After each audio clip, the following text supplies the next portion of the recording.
नमो बुद्धाय प्रिय दर्शनी अशोक। जय भीम साथियों।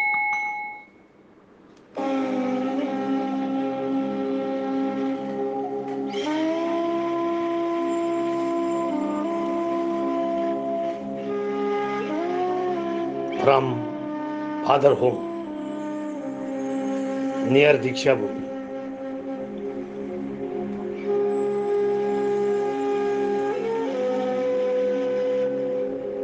से लेकर तुमसर के फादर हाउस में हम आपका हार्दिक स्वागत करते हैं दोस्तों।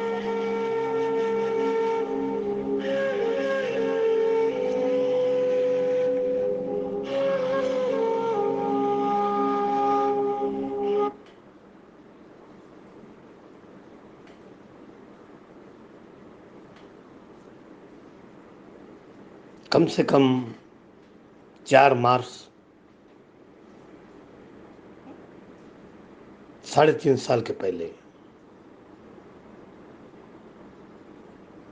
फादर हाउस से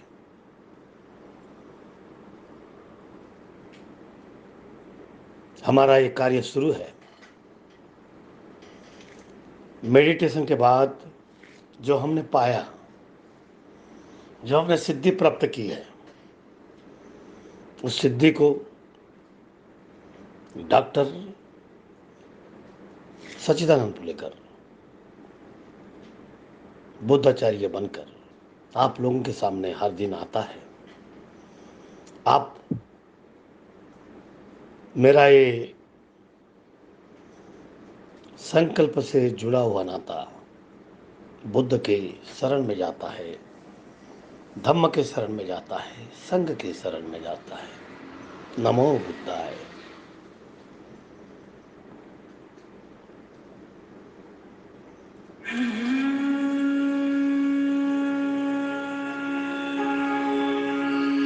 बुद्धं शरणं गच्छामि।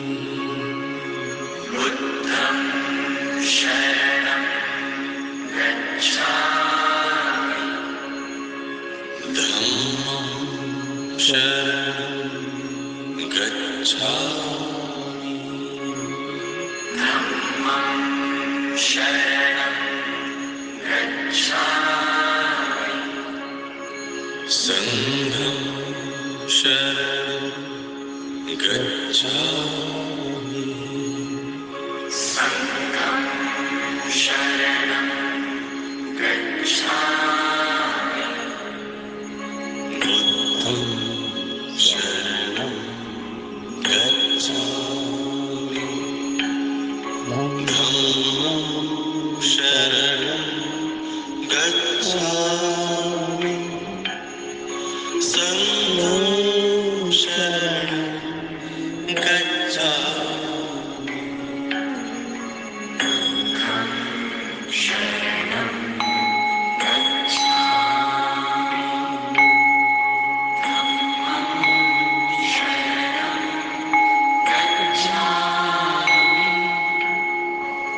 धम्मं शरणं गच्छामि। संघं शरणं गच्छामि। बुद्धं शरणं गच्छामि। धम्मं शरणं गच्छामि। संघं शरणं गच्छामि। बुद्धं शरणं गच्छामि। धम्मं शरणं गच्छामि। संघं शरणं गच्छामि। बुद्धं शरणं गच्छामि। धम्मं शरणं गच्छामि। संघं शरणं गच्छामि।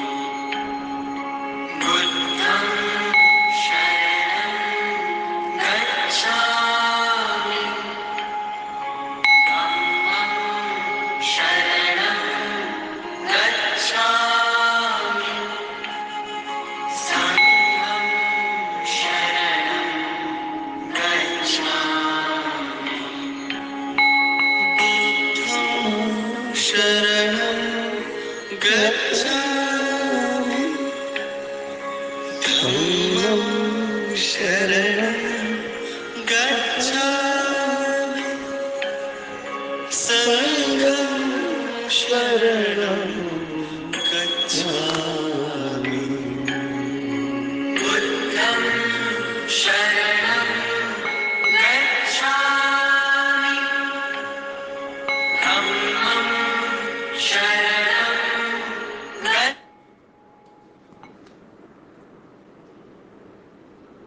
बुद्धं शरणं गच्छामि धम्मं शरणं गच्छामि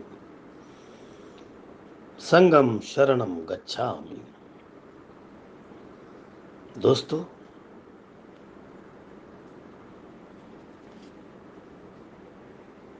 महात्मा बुद्ध ने बताया भगवान को कैसे पाए।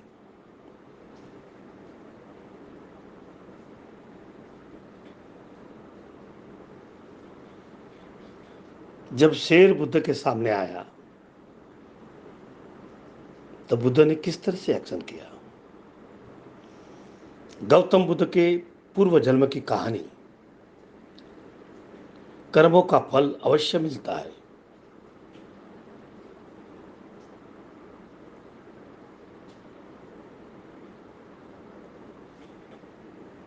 अपने को आलस आता है, आलस कभी नहीं आना चाहिए। इसके लिए बुद्ध ने क्या उपाय बताया, एक छोटी छोटी कहानी के साथ में आज हम जुड़ रहे हैं। मन में उठे स्त्री के प्रति आकर्षण कैसे कम करें, गौतम बुद्ध का मूल्य क्या है, गौतम बुद्ध की एक कहानी। वास्तव में दुख क्या है, दुख क्यों होता है, व्हाट इज शैरो, वास्तव में दुख क्या होता है और कैसे काम करता है। मौन का महत्व क्या है, important of the silence. Gautam Buddha की बातों पर आज हम, क्या ईश्वर है, Gautam Buddha inspire story in Hindi में हम बताएंगे। दोस्तों, जानिए ईश्वर आपके साथ होने के संकेत।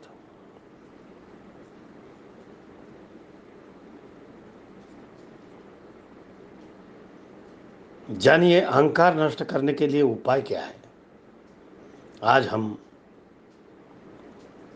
इन बातों को ध्यान देते हैं, इन मौन को ध्यान देते हैं। जय मंगल गाथा के साथ में आज हम आपके साथ में हैं। दोस्तों,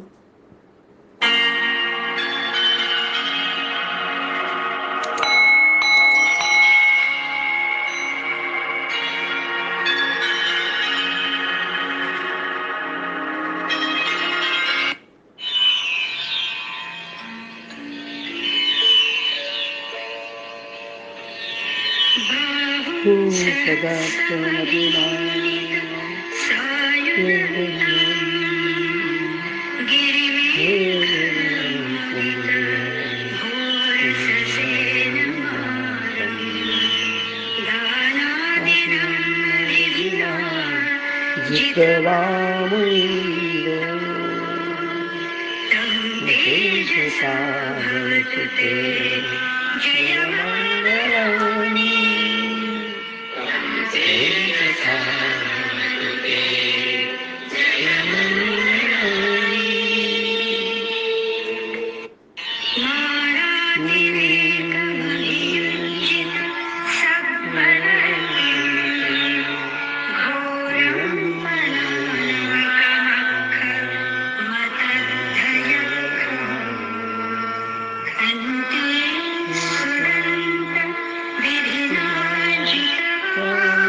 दावणकिचकमसनीव सुदानन्दम् नेत्रम्बुसेन विधिनाजितवामुनीन्द्रो तं तेजसा भवतु ते जयमङ्गलानि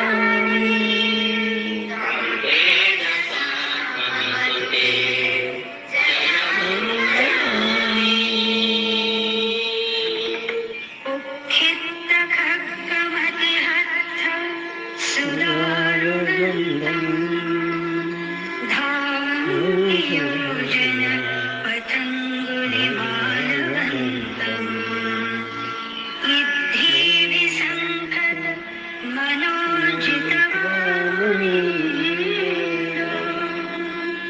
तं तेजसा भवतु ते जयमङ्गलानि तं तेजसा भवतु ते जयमङ्गलानि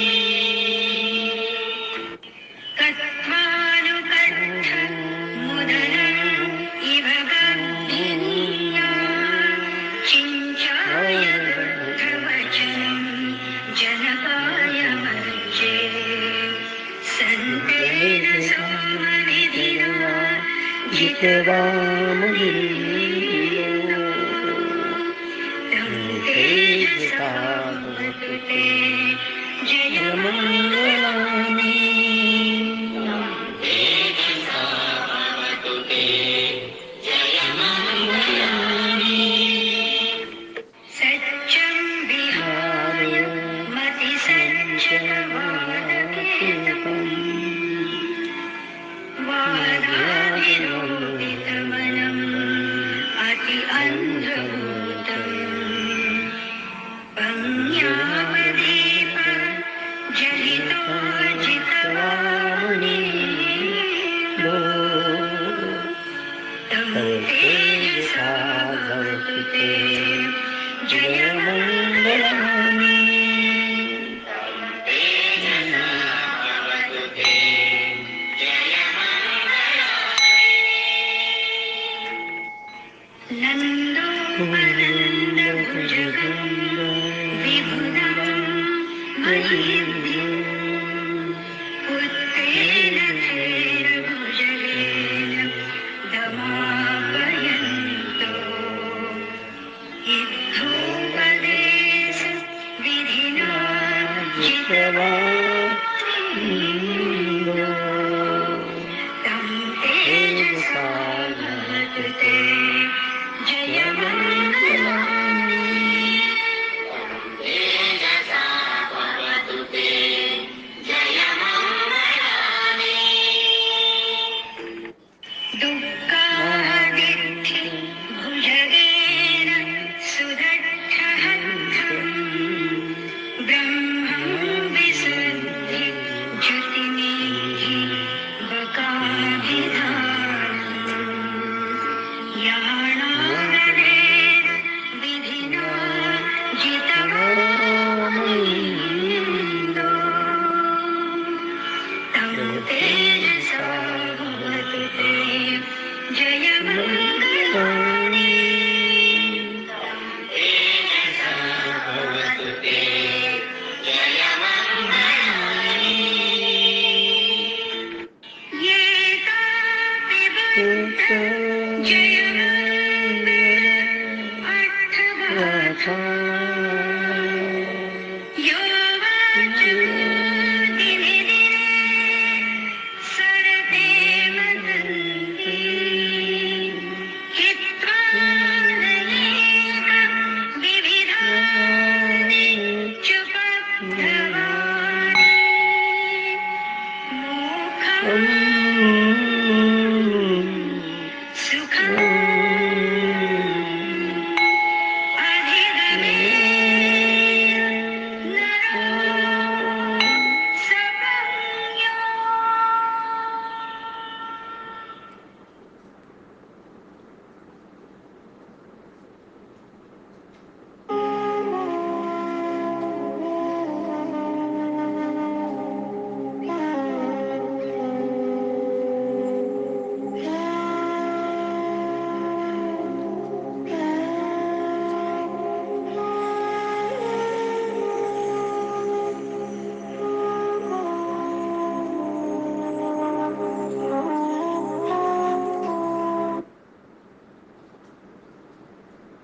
दोस्तों आओ महात्मा बुद्ध के बसाया भगवान को कैसे पाए।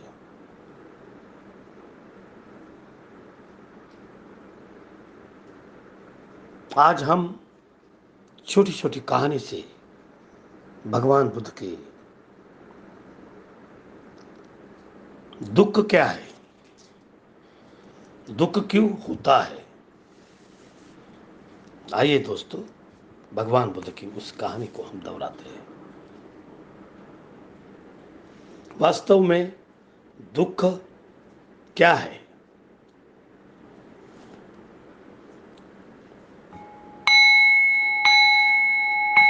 हम में से ज़्यादा से लोग हम किसी से दुखी होते हैं। हमारा दुखी होने के पीछे बहुत सारे कारण होते हैं, पर क्या हमने कभी जानने की कोशिश की कि वास्तव में दुख क्या है? इस दुनिया में दुख की कोई चीज़ नहीं है। यह जवाब बहुत से लोगों को गलत लग सकता है, लेकिन सच तो यही है कि दुख जैसी कोई चीज़ नहीं है। यह मानना मुश्किल है पर संभव नहीं। बात गहरी है पर अनुभव की जा सकती है।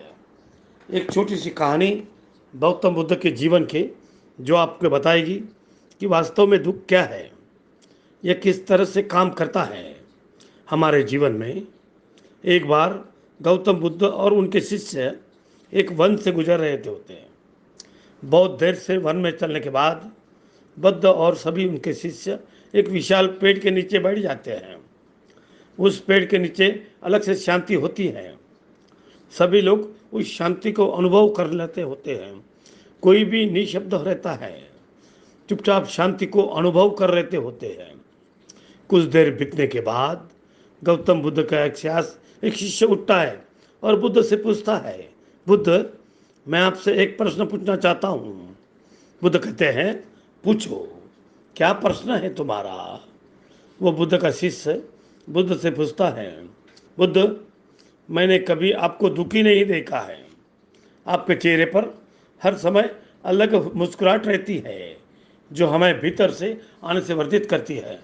आपके चेहरे पर अलग सी चमक है जो हमें दुख से दूर करती है।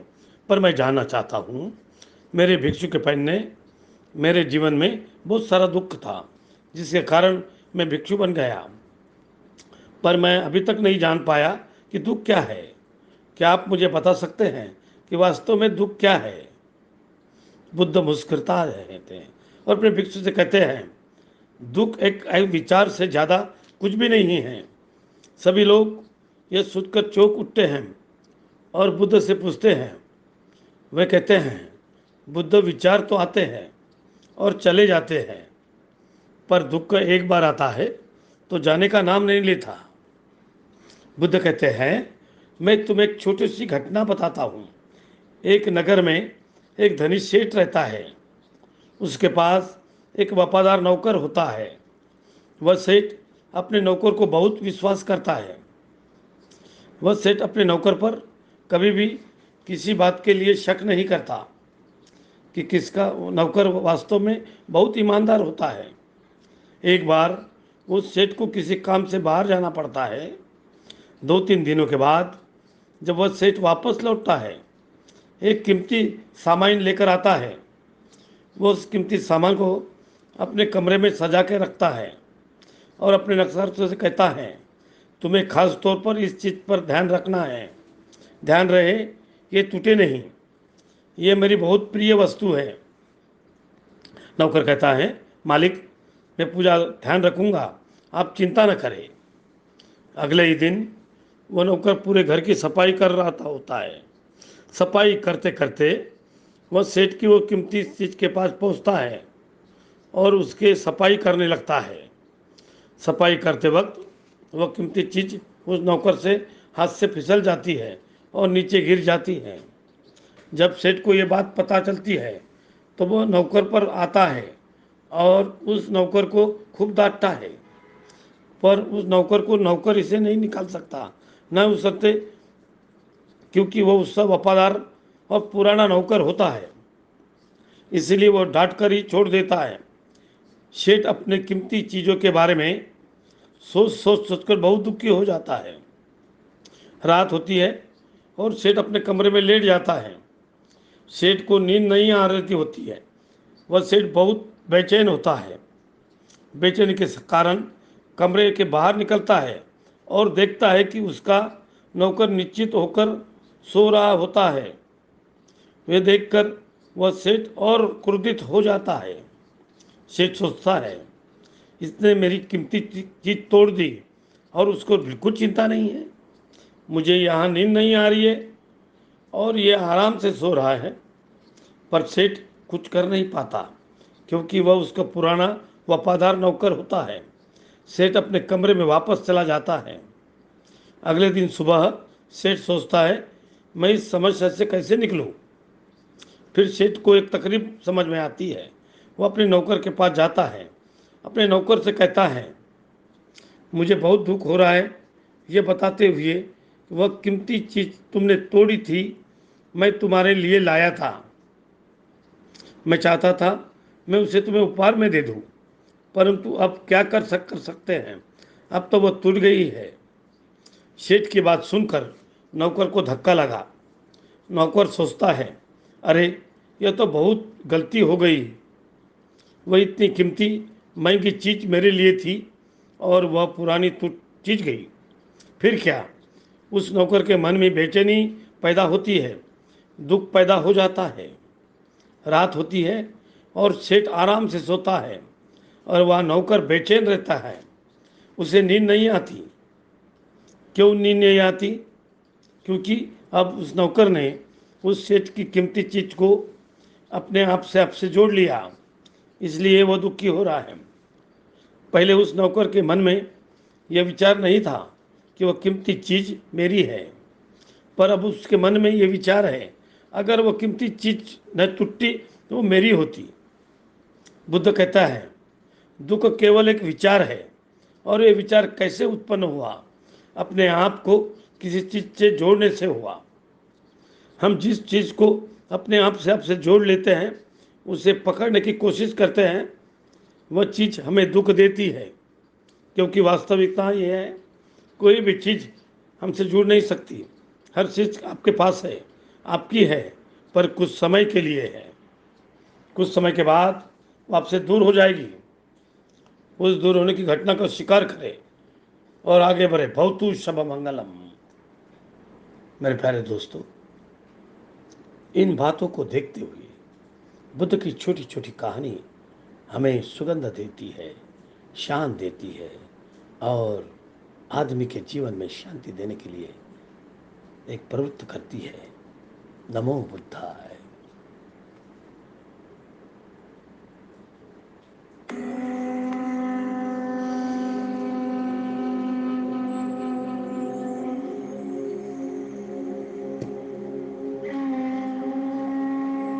छोटी छोटी कहानी से बुद्ध की कहानी हमें कर्तृत्व के उस पहाड़ पर लाती है। हम हर चीज को अपनी समझकर अपने पास रखते हैं। जीवन संभंगुर है, आज है कल नहीं। कल आपके पिताजी थे, उनकी हंसी, उनका दुख, आपका डांटना आपको याद आता है।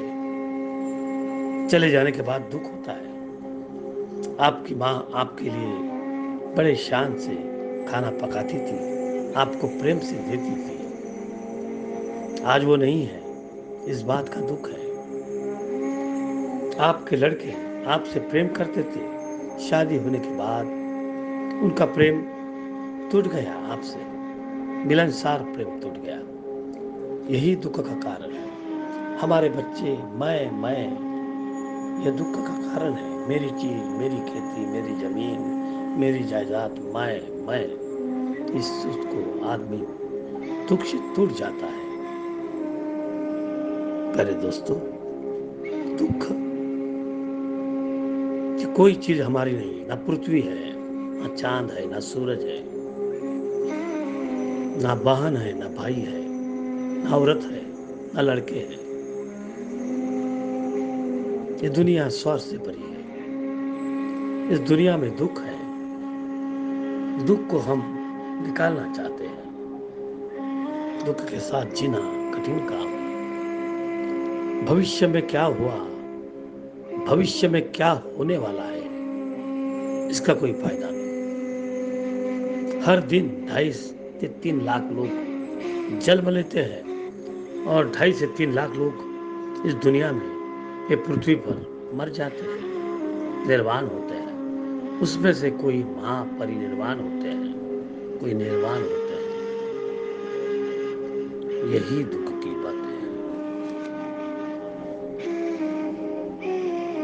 मैं सिर्फ डॉक्टर सच्चिदानंद पुलेकर, मैंने ये ठानी है कि बुद्धत्व प्राप्त करना, हर आदमी बुद्ध बन सकता है। बुद्ध धम्म एंड संघ। आज मुझे खुशी होती है इस बात की कि भारत में तुमसर में फादर हाउस में छोटी छोटी बातों का विचार किया जाता है। दोस्तों, आइए बुद्ध पूर्णिमा के दिन चमकते हुए बुद्ध को देखिए। 62 फुट के ऊंची पर बुद्ध की प्रतिमा को चलते हुए बाबा साहब की कल्पना से देखिए। बाबा साहब का दुनिया का सबसे बड़ा स्टैचू पाम के झाड़ों से,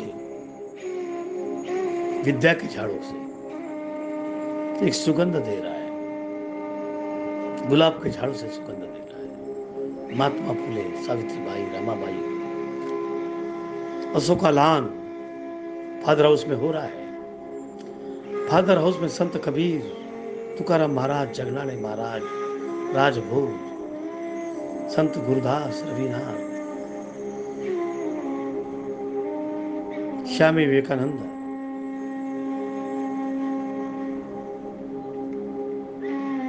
संतों की नगरी बनेगी फादर हाउस। फादर हाउस ये संकल्पना है।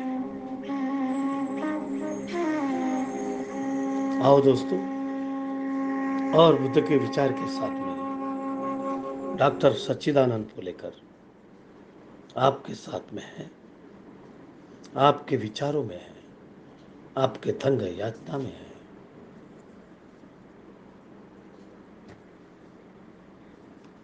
गौतम बुद्ध के पुनर्जन्म की कहानी एक जातक कथा से कर्मों का फल अवश्य मिलता है।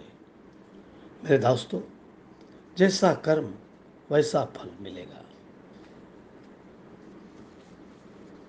जब गौतम बुद्ध ने ज्ञान की प्राप्ति अपना घर का त्याग कर दिया था, तो रास्ते में उसको एक स्थान पर कई सारे लोग उनको दिखे, जहाँ पर बैल बकरियों की बलि दी जा रही थी। वहाँ पर 1500 बैल बकरी को लोगों ने बिना कुछ सोचे समझे काट डाला। ये दृश्य देखकर गौतम बुद्ध ने अपने मन में सोचा, ये सोचने पर ये भेड़ बकरी की बलि देने से शांति प्राप्त होगी। लेकिन ये नहीं जानते असल में अशांत का कारण यही होगा। जिन जीव जंतु को कष्ट दे रहे हैं, इनके बलि दे रहे हैं, इसके परिणाम स्वरूप अशांति मिलेगी। बस ये शांति, ये सनबंगूर मिलती है। ये शांत, ये अहंकार की, इनको लगता है मैंने बहुत बड़ा कार्य किया, मैंने पुण्य का काम किया। इस असल में ये बड़े बड़े पाप का काम किया। इससे संबंधित इस घटना के अपने जीवन में पूर्व जन्म कहानी गौतम बुद्ध ने जातक कथाओं में कही। जाताओं कथा में गौतम बुद्ध की लगभग पूर्व जन्म की 300 कथाएं हैं। इन्हीं में से एक कथा है, एक दिन एक ब्राह्मण अपने पुत्र लोगों पर श्राद्ध कर रहा होता है। श्राद्ध में अपने एक पूनम में बकरे की बलि दूँ। बकरे की बलि में अपने नौकर से कहा, जाओ बकरा लेकर आओ। वो नौकर गए, एक बकरा लेकर आए। वह नौकर ब्राह्मण के पास में आया। ब्रक में हाथ में तलवार देखकर वो बकरा जोर से चिल्लाया, और बकरा जैसा चिल्लाया पहुंचा, वो अपनी गर्दन को झुकाकर बैठ गया। उस बकरे का तात्पर्य, मेरी गर्दन को क्यों काट रहे हो? ये देखकर ब्राह्मण आश्चर्यचकित हुआ और उसने बकरी से प्रश्न किया, मेरे हाथ में तलवार देखकर ये देर से चिल्लाए, तुमने अपनी गर्दन को नीचे कर दिया क्यों? उस बकरे ने कहा, ब्राह्मण, जो कार्य आज तुम कर रहे हो, यह कार्य मैं भी अपने पूर्व जन्म किया था, जिसके परिणाम मुझे बकरा की 500 जन्म मिले, जिनमें से मैं 499 बार काटा जा चुका हूँ। ये मेरा अंतिम जन्म है। इस जन्म में मुझे में तुम्हें काटना ही पड़ेगा। ये बातें सुनकर ब्राह्मण को अपनी गलती का एहसास हुआ और उसने दृढ़ निश्चय करवा लिया कि मैं तुम्हारी बलि नहीं दूंगा, मैं तुम्हें काटूंगा। उस बकरे से ने कहा, आप जाए चुप कर ले, मैं काटा तो जाऊंगा, तुम्हारे हाथों से नहीं, किसी दूसरे के हाथों से काटा जाऊंगा। मेरी मृत्यु निश्चित है, मुझे मेरे कर्म का फल अवश्य मिलेगा, वो तुम्हारे हाथों से नहीं कि दूसरों के हाथों से मिलेगा। तुम मुझे काटो या नहीं काटो। इस कर उस ब्राह्मण ने कहा, एक ये देखता हूँ मैं तुम्हें कौन काटता हूँ, मेरे तेरे जीवन की रक्षा करूँगा। उस बकरे ने कहा, चाहे आप जो भी कर ले कि अंत में काटा जाऊँगा। वह ब्राह्मण अपने चारों नौकरों को लेकर उस बकरे की देखभाल करने लगा और उसने चराने लगा। एक दिन जब बकरा चर रहा था कि आसमान से जोरदार वर्षा हुई और उस वर्षा से बचने के लिए वह बकरा एक पहाड़ के गुफा में जाकर बैठ गया और संयोग से उसी पहाड़ के गुफा पर बिजली गिर गई। उस बिजली के गिरने से पत्थर के टुकड़े थे, उसमें से एक टुकड़ा उस बकरे की गर्दन पर आ गिरा और बकरे की गर्दन कट गई। इस तरह से उस बकरे की मृत्यु हो गई। ये था कर्मों का फल, वो आपको मिलता अवश्य है, चाहे जब भी मिले और जैसे भी मिले। कहा जाता है ये जो बकरा कोई नहीं, गौतम बुद्ध की पूर्व जन्म था। जातक तो दोस्तों, जातक कथा की बातें गौतम बुद्ध ने 300 कहानी से अपने को दी है। मैं डॉक्टर सच्चिदानंद फुलेकर आप हर बातों का अभ्यास करते हुए आपके साथ में आता हूँ। एक पढ़ा लिखा इंसान हूँ, अभ्यासक हूँ। हर गाढ़ा अभ्यास के साथ में आपसे बातें करता हूँ, धम्म की बातें करता हूँ, संघ की बातें करता हूँ। आप भी बुद्ध बन सकते हैं।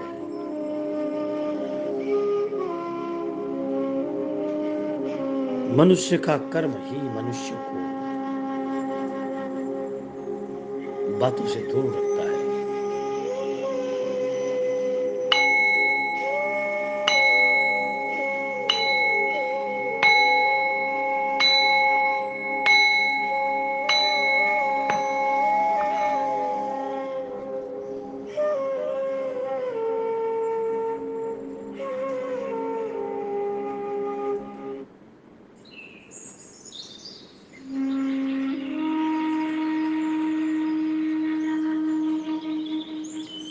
मैत्री गीत के साथ में आपका साथी डॉक्टर सच्चिदानंद फुलेकर।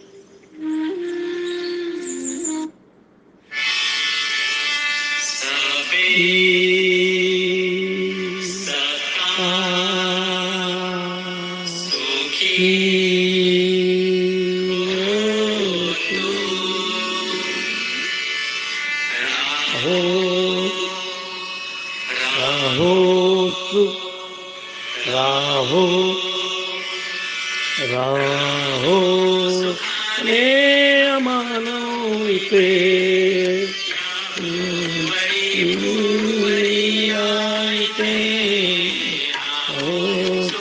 ने अमानोते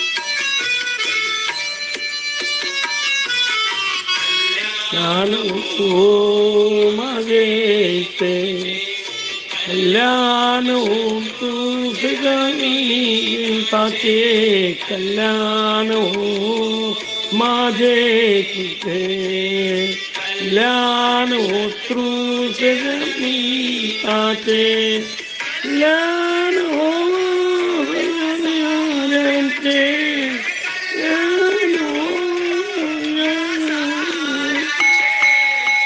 भावना ही भावना दरियाचे हो सुखाने मानवते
स्वयं तेरा हो सुखने मानोते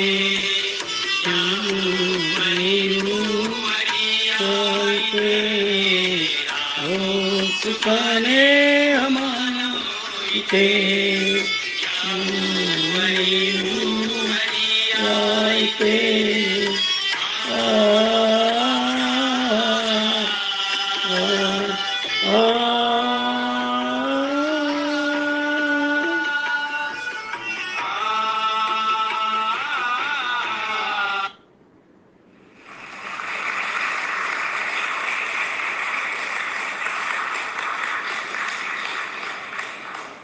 Namo Buddhaya.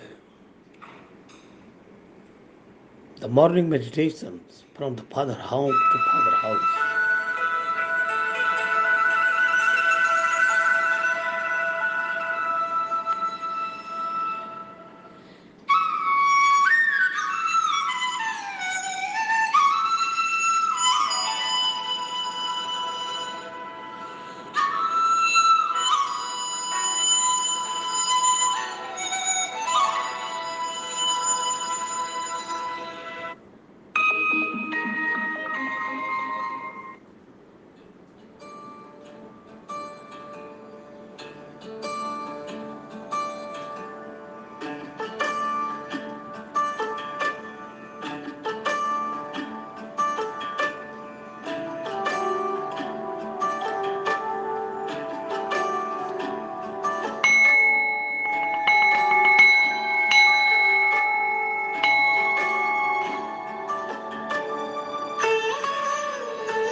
बुद्धं शरणं गच्छामि,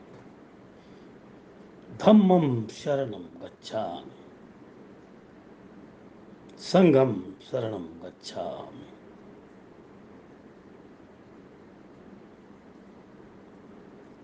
मन में उठे स्त्री के प्रति आकर्षण को कैसे खत्म करें? बुद्ध स्टोरी के साथ में डॉक्टर सच्चिदानंद पुलेकर। नमो बुद्धाय।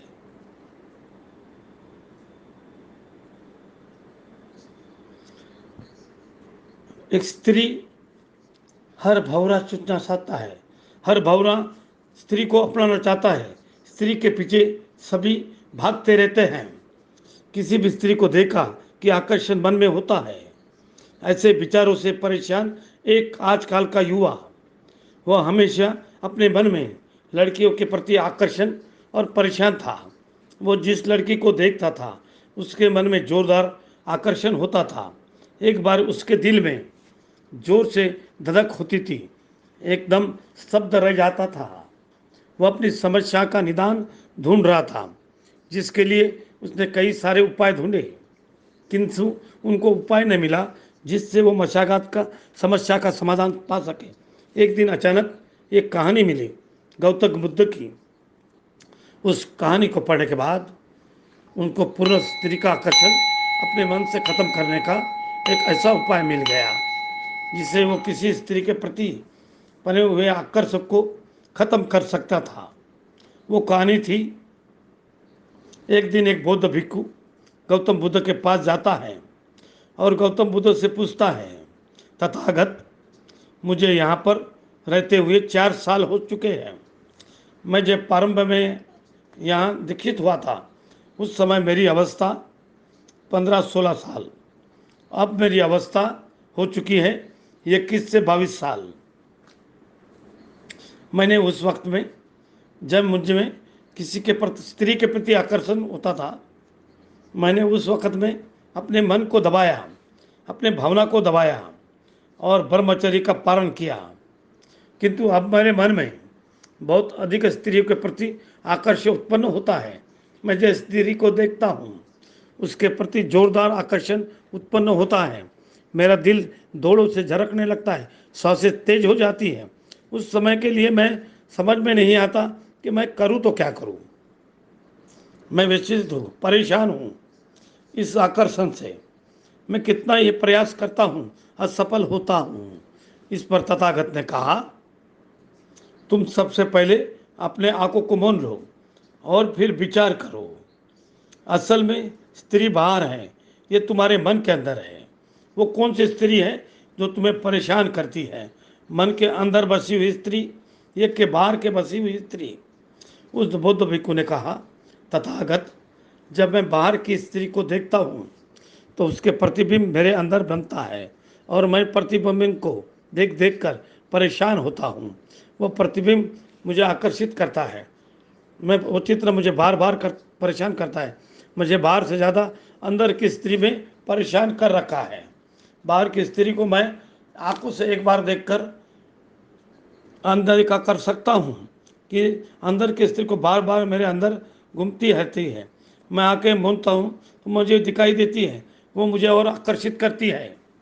इस पर तथागत ने कहा, वो तुम्हारी असली सफलता बाहर से नहीं, अंदर के स्त्री से है। वो अंदर तुम्हें दिखाई देती है। वो अपनी समस्या का निदान पाना चाहते हो तो अंदर की स्त्री प्रति अपने आकर्षण को नष्ट कर दो। और ये आकर्षण नष्ट कैसे कर पाओगे? इसके लिए तुम्हें प्रयास करना पड़ेगा, गहरी अपने विचारों में उतरना होगा और वो कारण ढूंढना पड़ेगा जिसके वजह से तुम्हें स्त्री के प्रति आकर्षण उत्पन्न होता है। इसलिए वो स्त्री एक सुंदर शरीर वाली है, यह इसलिए उसकी बातें बहुत सुंदर है, इसलिए कि तुम्हारे अंदर ढूंढने की भोगने की इच्छा है। कौन सा कारण है? इतनी सुंदरता के प्रति तुम्हें मन में आकर्षण उत्पन्न होता है तो स्त्री के भी सुंदर बहुत कुछ है। उसको पुष्पों को देखिए, फूलों को देखिए, तितलियों को देखिए, स्त्री से भी अति बेरंगी होते हैं। जल को देखिए, स्त्री से भी अच्छी निर्मल होता है। ये वास्तविकता आकर्षण अपने अंदर उत्पन्न होगा तो स्त्री के प्रति नहीं, प्रकृति के प्रति होगा। ये तुम्हारी आकर्षण उस स्त्री को भोगने का प्रति है। इतन भोग भोग कर क्या पाओगे, इतना पाओगे तो तुम भोग के देखो, फिर पछताओगे अंत में, उसी पे रास्ते पे आओगे जो रास्ता अभी तुम्हें बताता हूँ। तुम रोज भोजन करते हो, क्या तुम्हारे अभी भोजन करने से इच्छा तृप्त हुई है? नहीं। अभी भी तुम खाते हो, क्या तुम्हारे हर दिन चलते हो? क्या तुम हर दिन स्वादिष्ट भोजन खाते हो? नहीं। स्त्री एक स्वादिष्ट भोजन कैसे समान है, उसके बिना भी रहा जा सकता है। जैसे तुम्हें हर दिन स्वादिष्ट भोजन ना मिले तो भी तुम रहोगे, और मिले भी तो भी तुम रहोगे, किंतु ऐसा स्वादिष्ट भोजन किस काम का जो तुम्हें बीमार कर दे, जो तुम्हें विचलित कर दे, जो तुम्हारे मन को शांति छीन ले, कहीं पर शांति से बैठने के लिए ना दे, जो तुम्हें अंदर से परेशान करे। इसे पर हर पल मन रखा हो, उसके प्रति आकर्षण अच्छा नहीं होता। उस बौद्ध भिक्षु को ये बातें गौतम बुद्ध की समझ में आ गई थी, और वो समझ चुका था कि आकर्षण एकमात्र किसी चित्त पर की आसक्ति है। असल आकर्षक तो आसक्ति की परे है, जिस आकर्षण में हम स्वतः एक प्रफुल्लित इंसान बन जाते हैं। तो अपने मन के आकर्षण को दूर करने के लिए अपने मन की गहरे विचारों में देखिए, यह आकर्षक तुम्हारे मन में किस कोने में उत्पन्न होता है। इस कहानी को पढ़ने के बाद उस युवा ने अपने जीवन में गौतम बुद्ध की तरीके ध्यान करने लगा, और बैठकर अंदर अपने विचारों को देखता था। वो कौन से विचार हैं जो उसके मन में आकर्षण उत्पन्न करते हैं। उसने सबसे पहले अपने मन की आकर्षण के विचार के ढूंढे।